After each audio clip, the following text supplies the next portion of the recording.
Well, I've been following this Ja Morant story since February, back when he was suspended for the first time for playing with a gun, beating up a teenager, and threatening members of the Indiana Pacers. It cost him 8 games and $1.5 million off of his current contract. And I'm confused and frustrated by all of it because I'm trying to figure out, why would a kid from a middle-class family that grew up with both parents in the home be such a freaking knucklehead? Why is he obsessed with having a gangster lifestyle to the extent that he's willing to risk the $200 million contract that he's currently on, the $39 million bonus that he just lost, along with risking endorsements from Nike and Powerade? Why is he trying so hard to be something that he's not? Who is he trying to impress? Who's motivating him to be this stupid? Who's he willing to risk it all for just to make them happy? For months, I struggled with this question because I couldn't find an answer. Then it came to me. I found the answer from the most unlikely of sources, Skip Bayless.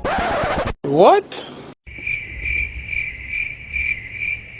Now I know most of you hate Skip Bayless, and I do too. Dude is a natural contrarian, argues in bad faith, and he's an all-around whiny butthole. I can't stand the guy, but every once in a while he says something that makes sense. And on this issue, he hits it out the park.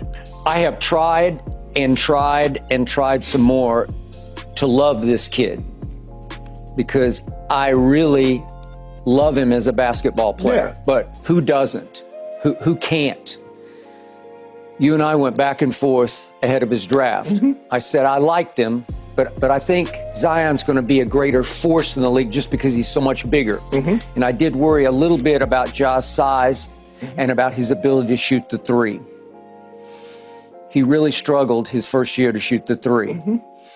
And as you say, he got in somebody's lab. I don't know what lab he got into, but he showed me a lot about his dedication and discipline in the offseason when it comes to basketball, period, end of story. Because he turned himself into the NBA's most improved player. Turned his whole game back around by making three-point shots in his second year. I was highly impressed with that. Then the incident happened.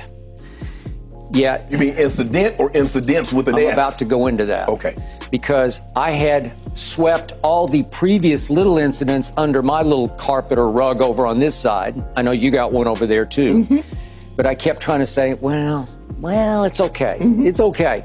And then the Washington Post continued to dig into all these incidents, and they did a first-rate job of getting to the bottom of all 1, 2, 3, 4, 5 of these incidents. And the total impact of them wasn't just eye-opening, it was frightening. Now let's go back to said incidents, which I tried to overlook because I did like this kid. And when he speaks like that, when I see him speak like that, I say he's got it together. He understands. All right, there was the Finish Line store incident at the mall. His mom, Ja's mom, gets into it with an employee by the name of, since he went public with his name, Gavon Busby. It's Givon, I hope I'm pronouncing it the right way. Gavon Busby. He's just some kid working at the Finish Line. Right. Gets into it. She doesn't like his service. You know how that happens. And you get a little irritated. One thing leads to another, but she doesn't just call the manager. She calls her son. Right. This kid's giving me problems. I'll be there. I got you. Ja, within 15 minutes, shows up at the Finish Line at the mall with, according to Busby and the people who worked at the store, with 8 or 9 friends. I'm not talking about 2 or 3. This says 8 or 9. The kid has to lock himself in the storeroom, and Ja goes back in the back and is banging on the storeroom door saying, come out, I'm going to beat your you-know-what up. I'm going to beat your you-know-what. Okay, all right. This goes on for, the kid said, 30 or 40 minutes.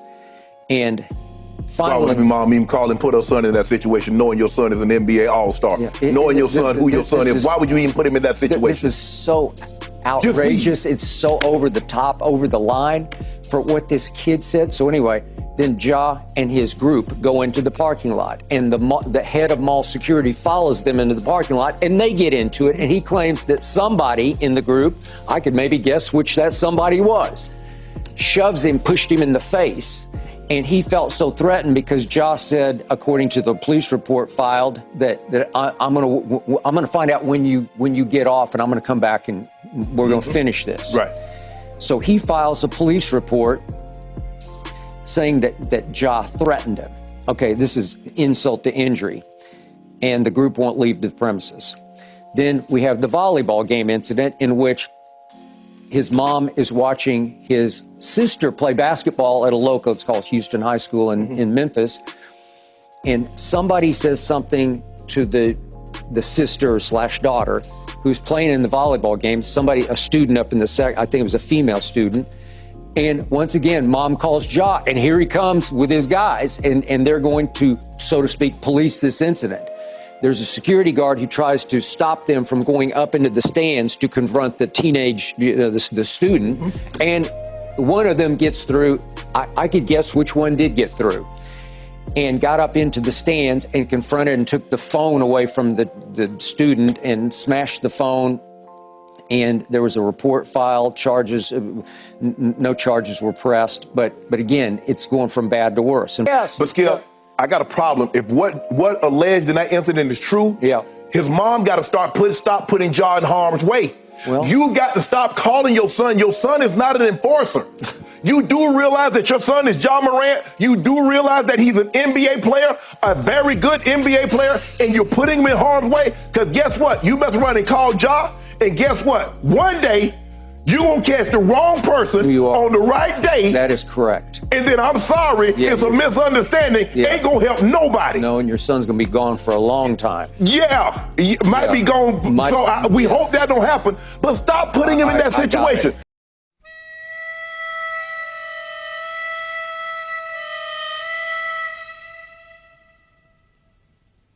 So yeah, Skip nailed it. Now, I'm sure he's unaware why, but he summed up Ja Morant's issues perfectly. What Skip is describing is a son husband and an attack dog. Now, for those who don't know what a son husband is, it's a son who acts in the emotional role of a husband to his mother. In short, it's when a mother imprints on her son the way a wife would imprint on her husband. Most of the time it happens between single mothers and their sons, but occasionally it happens when the mom is married. And for the overwhelming majority of the time, it's just that, an inappropriate emotional bond. But in rare cases, it becomes physical. But there are some celebrity examples of what we call a son-husband relationship. There's the rapper Blueface and his mother, Carlos Safford, Scrappy and his mother, Mama D, and then there's the rapper Jim Jones and his mother, Nancy. Taught me how to kiss when I was younger. She taught me how to tongue kiss when I was younger. It wasn't no instruction. She showed me with her mouth. Like she kissed you? It's my mother. No, I'm just Now, I can't go any further in explaining what it is, aside from those examples, because I'm not an expert on the issue, but even if I was, breaking it down would take us off topic. But if you want a better understanding of what it means to be a son husband, I highly recommend watching videos from Dr. Tiasan Johnson, who's an expert on the issue. Not only does he perfectly describe the role of a son husband, but he also defines what I'm going to be talking about next, which is proxy violence or pit bullying. I'll post the link in the channel description. Be sure to check him out and subscribe to his channel. But yeah,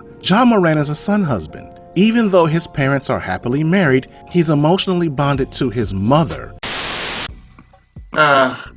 This is Ja Morant, and in the background you can see the woman there, the kind of sinister looking woman.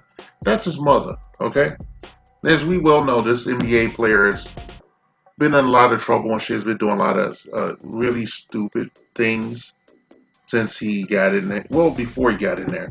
Okay, and basically, I saw this brilliant. That's a pretty brilliant episode from Layman's Journal, regarding this guy and his issues and shit in public, being a criminal. Basically, what we're looking at here is a son husband, okay? He is the epitome of a son husband and shit, okay? His mother has been noted or reported, repeatedly calling him up when she's encountered any kind of resistance in her, basic everyday life and shit, which has led this guy to commit several criminal acts and shit, when he's not doing it on his own. He got suspended, for brandishing a weapon on social media and, terrorizing people He's been terrorizing various people, which included one female. There was a spectator at the game his sister was playing in. Okay, and the common denominator is that the mother, pictured here, the sinister-looking woman. Uh, all of these episodes, most of them anyway, were preceded by her making a phone call to this guy and him showing up immediately and shit. So, basically he's a son husband and shit. All right, I won't get into more of the sports shit. And I'm going to talk about how I feel about the son husbands and shit because this is a byproduct of that single parent household and how they ran the man out back in the day and shit and left it, the kid to be molded by a woman and shit. No woman can teach a man how to be, no woman can teach a boy how to be a man, okay? Excuse me. All right, no woman can teach a man how to be a boy. They've never been a man. They don't know our issues or, things that go on inside us and shit as we grow and develop, especially black men and shit. And so this guy, he's been, he's been indoctrinated over a lifetime and shit. Now he's fucked. He's probably, as far as I'm concerned, he's on a downward spiral, whether he flames out of the NBA or gets his ass shot off or some other mishap happens and shit. I have no fucking respect for this, okay? And it's the same, I feel the same way about him that I feel about white knights in our community and shit, okay? There's only one solution for, this guy, he serves as a pit bull, an attack dog for his mother's various wishes and shit when she encounters, bullshit. And we seen them and shit. We know there's other son husbands scattered all over the fucking NBA, Even, some people say LeBron was a son husband, or is, for a time. He had a disgraceful mother out there too, ruining his fucking name, doing suspect shit, being too close to him and shit, ruining his success. It's an indictment of the shitty job that a lot of sisters have done raising their children and shit in our community. Okay, they're so goddamn selfish they don't know enough to get the fuck out of their kids' way and let them be great. Especially with no fathers in the house and everything. They don't know enough to get the fuck out. It's like that biological golden parachute is being cashed in. He's a living 401k and she's going to live her life, the life she always wanted through his success, while destroying his ass at the same time. This woman is, she's toxic. Okay, she's toxic as fuck. To her own fucking kids. She's destroyed this man already. Okay, I don't give a fuck if he pulls through. Just the fact that he did the shit that he already did really disgusts me. I can never see him as a man. Okay? He's a punk bitch. Alright, there's only one way to deal with someone like a son husband, especially a thuggish gangbanger, a wannabe or whatever, a poser, who he travels in a big entourage when he does these things. I have no respect, especially being from the south side of Chicago and shit. Most of my interactions in my formative years involved me dealing with groups of people or shit attacking me at once and shit. So I know all about it. I got no love for that shit, that lifestyle. It's bullshit. And that fucking gun is the equalizer and shit. He might find out shit out sooner than later. But the one way you can stop and do a scare straight for a son husband is when they make themselves known and come at you. When a pit bull comes, you need to do everything humanly possible other than killing a motherfucker to beat his ass until submission and shit, okay? And if you have to use personal protection. If you have to, stand your ground, then so be it, okay? Nothing's gonna change this shit, okay? Alright? The only thing that's gonna change is, this fucking KEISHA is gonna lose her son husband at some point, at which point she'll install another simp that's been laying around, or probably hiding in the back closet somewhere, and he'll become her less than, perfect son husband. She's ruining this guy's success. This guy's got, he's lost endorsements and shit. He's been suspended and shit because of his activities, and because of her activities calling him up to use him as an attack dog. I have no respect. And, ideally, when the son husband attacks you, when that human pit bull, that niggerish pit bull shows up in your face and you destroy his ass, make sure you're going to win, okay? Don't do it. Make sure you're going to fucking win, okay? Or you're going to use personal protection to the utmost, Okay? Make sure you're going to win, but make sure, it would be it would be optimal if she's there to see her child destroyed. This woman needs to see her son humbled and beat down and stomped out and kicked the fuck out. You know, they didn't pull a coolie high on his fucking ass in public and shit. You know, just fuck him up. Just stomp the shit out of him. You gotta stomp the pussy right out of him, okay? All right, this is not a man, it's a male. All right, there's nothing in him. Okay, he has some talents and shit. All right, he's not the best in the NBA. He's, you know, I don't see him as a Hall of Famer or any of that shit. Nor do I give a fuck. I haven't watched the professional sports in a while, since back in the Colin Kaepernick fucking days. You can feel how you want about that. I don't give a shit.